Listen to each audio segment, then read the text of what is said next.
I just want to switch gears to the last election and discuss that with you briefly, sir. Yeah. What is your assessment of the last election? The people did their part. Can't fault the people. Before the election, they came out in record numbers to register to vote. They turned up in record numbers to pick up their voters' card. The press did its part. I would even go as far as to say that the civil society more than did its part, mobilized the people.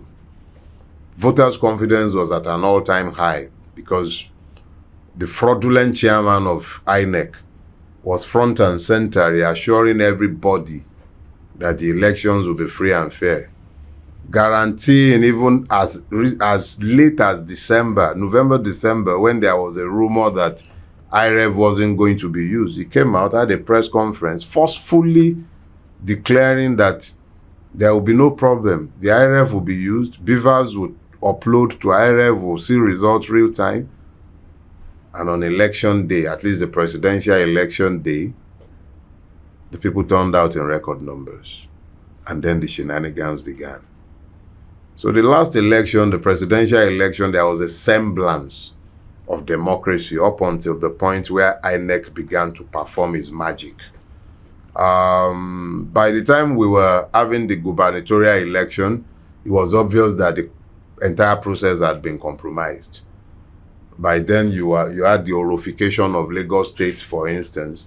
All kind of madness began to transpire up and down the length of Nigeria. And you see, the problem with impunity is that once you accommodate it, it breeds. It grows. So they say once you've allowed a Tinubu to forcefully take power like he did, the similarly Fubara thing becomes normal. Yes. You've allowed this madness, this one is normalized.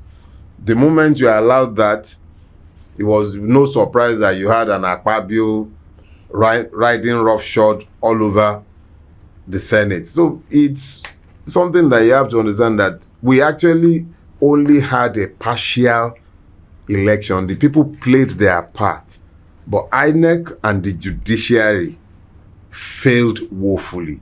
So insofar as it relates to election, you cannot really in good conscience say that we had an election the last time. Yeah. But when you look back critically, sir, I mean, you've had time to ponder this. I'm quite self-reflective myself, so whenever things don't go well in my life, I kind of look back to see what mistakes did I make. I'm very big on agency and responsibility. Like, anything bad that happens to me is my fault. Anything good is up to me. But when you look back at the election, is there anything you think the movement should have done? Like, for me, so the way I would look at it is to say this. What happened in the last election isn't new. We've seen it happen in Nigeria countless times.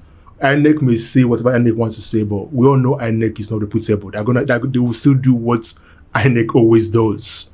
I mean, they almost did it in Abia State, but luckily enough, you had a lady that was willing to stand up to them or to the politicians of PDP, right? But so for me, if I'm in LP, if I'm P2, if I'm one of the advisors to P2, which you were, I would have thought to myself and said, I don't expect INEC to be any different. I expect them to do what INEC always does. So what mistakes would you say? Would you look back and be like, you know what, we made some mistakes here, and looking forward, how do we correct those mistakes?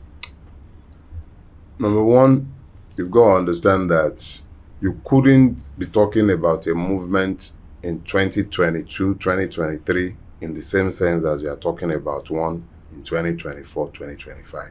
Yes. Peter Obi's entire presidential quest was, for the public at least, a spur of the moment thing.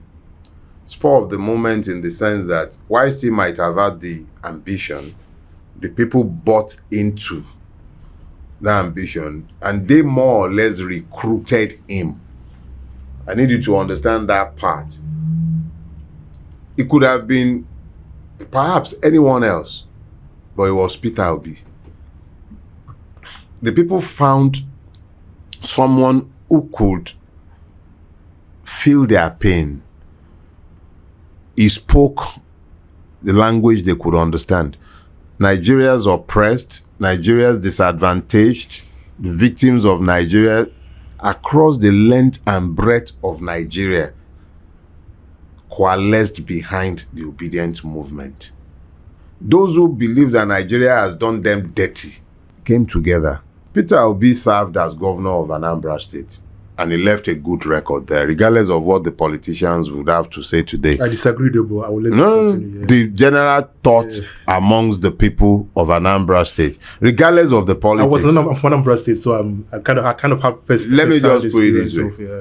we can have an argument from now till tomorrow. Yeah. I don't want to. You won't have 100% who will say that it was good, but it is beyond argument that a healthy proportion of people of Anambra said he did a good job. The support didn't just come from the people of Anambra, and it wasn't about Allah Igbo. Yes. The support, he won in Plateau, Lagos. He won in Lagos, and it's not the nonsense that INEC announced in Lagos. The victory in Lagos was resounding. It wasn't something that was influenced by an ethnic demography. No. He won across the length and breadth of Lagos State, including the Aboriginal settlement. So you're not dealing with an ethnic candidate. You're dealing with a candidate who embodied the hopes of generations. The youth across the ethnic divide invested their hopes in him. So when you talk about maybe there was something we could have done different, the only thing that you may say we might have done differently, with the benefit of hindsight, is that we should perhaps not have trusted Mahmoud Yakubu at all.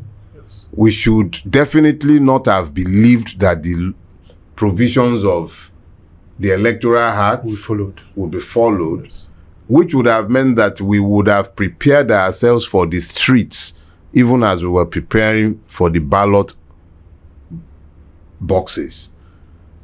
But I would also argue that whilst hindsight gives you 2020 vision, you really cannot prepare for all eventualities. Yes, It is those who might be interested in the coming election cycle who can, with the knowledge of what had happened in 2023, prepared for the street in 2027.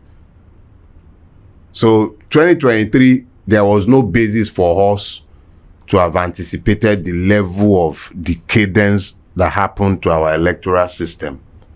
Remember that in 2019, as bad as it was, there was a semblance of an election. In 2015, a sitting government had just been removed. So we were hoping that 2023 would have been a consolidation of what took place in 2015, when the will of the people was reflected in the outcome. No matter how fraudulent the marketing of the candidate was in 2015, he unsat a precedent.